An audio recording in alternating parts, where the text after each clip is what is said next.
alay kong arana para sa dalagang walang kasing ganda. Amoy rosas ang alimoy kung nanaisin ng tadhanang mapalin lang. Di hahayaan mawala pa tong liham na umaasang mata mong makabasa. Handang gawin lahat, maging pamilya'y ilikahon na yan lang nakadama ng wagas na pagkamahal. Hiling ka lang naman.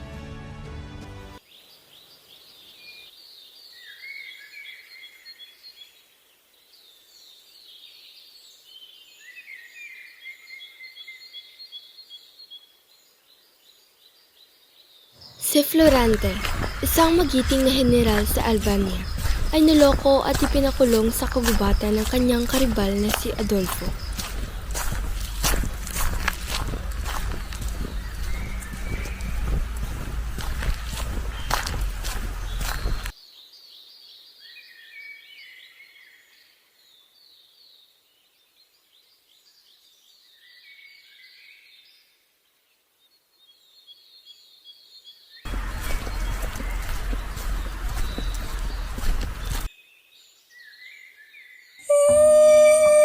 Ibigin pa rin kita kahit ilan ang ulit. San paano kailan ilang taon na nang dumaan sinta. Laura!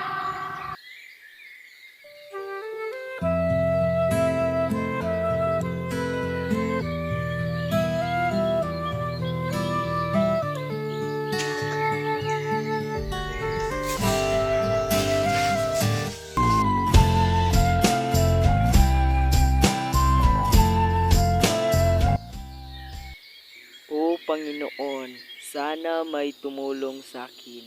Huwag mo ko iwan! Mahal ko wala din!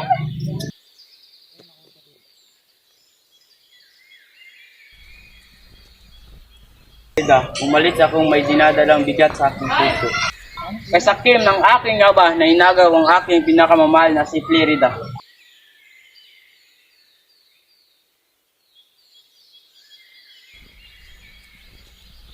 Laura! Kaibigan kong naghihinging tulong.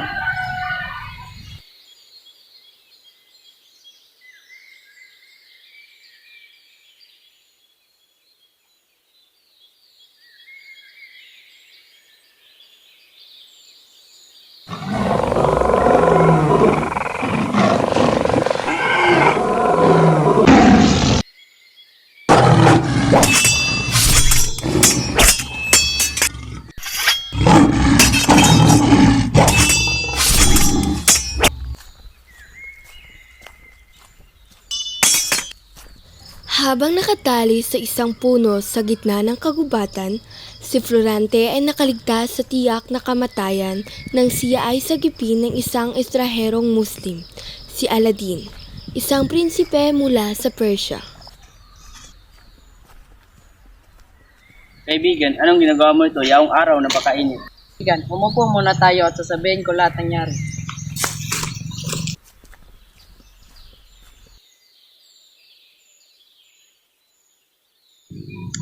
Nag-aral pa ko sa Atenas.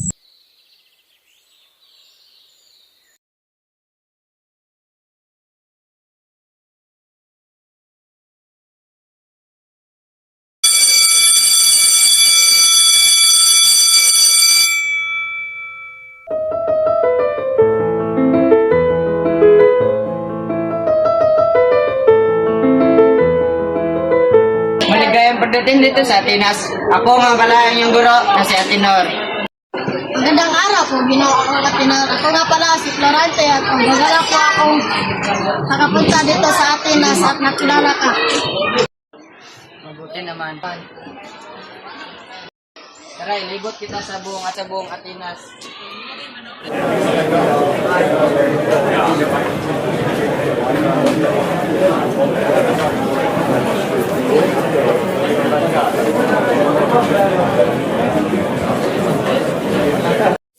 pa nung bata pa sila, ay nainggit na talaga si Adolfo kay Florante. Ang husay mo talaga, Florante. Maraming salamat po, Ginoong Antinor. Mula nang dumating ka, Florante, inagaw mo na lahat sa akin. Pamilya ni Florante. Ay! Nandito na si tatay!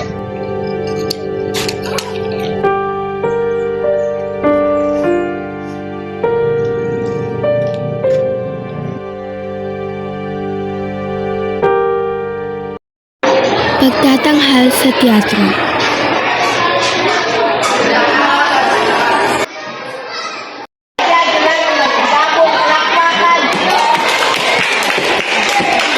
Nang hindi pa nagsimula ang kanilang pagtatanghal, ay may plano na si Adolfo Clang Florante.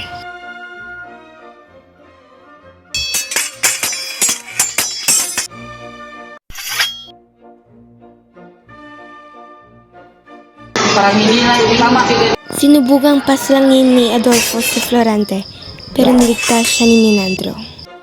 Flirida tumakas kay Sultan Aliatab. Isang hating gabing kadilim may lubha, lihim na naghugos ako sa bintana.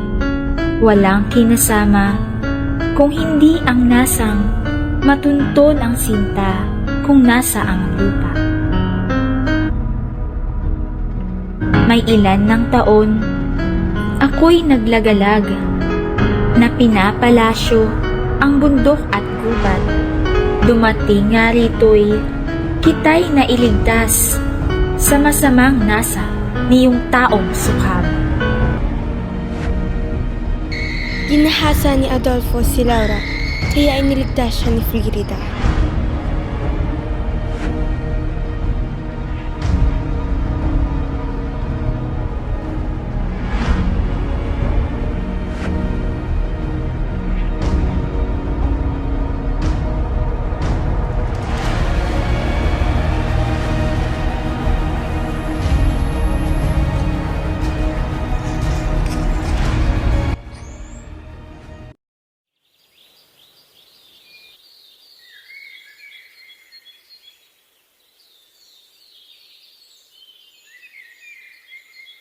At doon nagsimula ang lahat.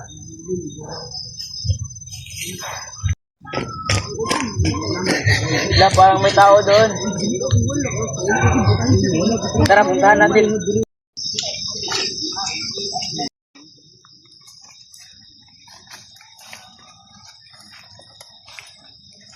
Laura? Lirida? Florante? Aladdin?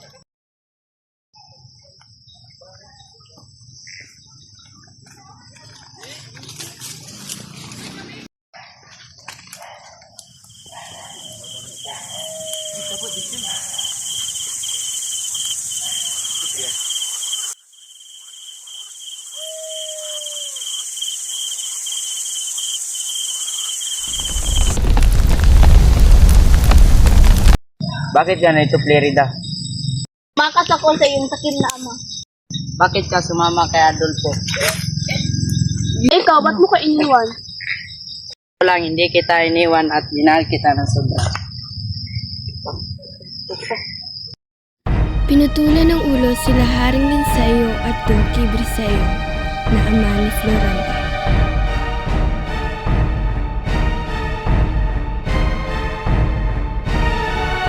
Si Adolfo ay isang enggeterong maharlika na nagplano ng isang pag-aalsa upang agawin ang trono, patayin ang amang si Duque Briseyo at agawin ang kasintahang si Laura.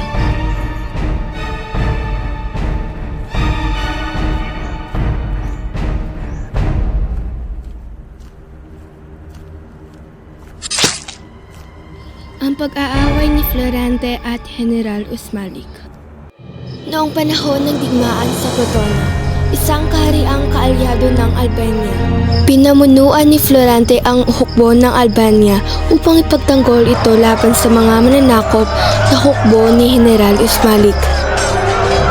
Sa loob ng 5 oras ng matinding labanan, walang kapaguran at buong tapang na hinarap ni Florante ang makapangyarihang general. Sa kabila ng lakas at kasanayan ni Usmalik sa pakikidigman, Nagtagumpay si Florante at napaslang niya ang general, dahilan upang mapalaya ang Crotona mula sa pananakop ng mga Moro.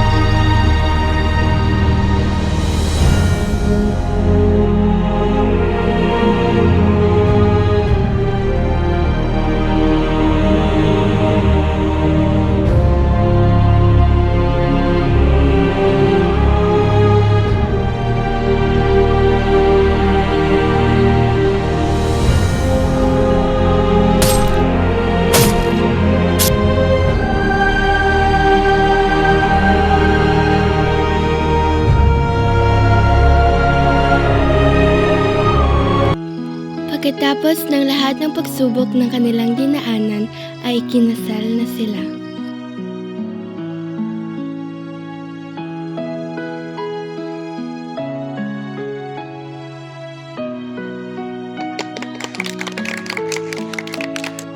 Laura, pinapangako ko sa'yo ibigin kita araw-araw. Gagawin ko ang lahat para lang sa'yo, aking mahal. Walang hahadlang sa atin, mahal ko. Pinapangako kong ikaw lang aking iibigin magpakailanman.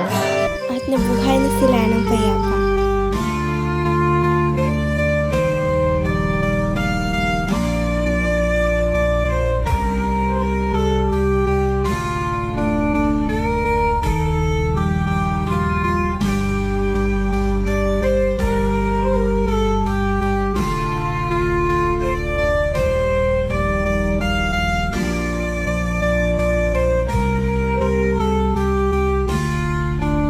Florante at Laura ay hindi lamang isang romantikong kwento, kundi isang makabuluhang akda na nagpapakita ng pagmamahal sa bayan at katarungan sa gitna ng mga pagsubok.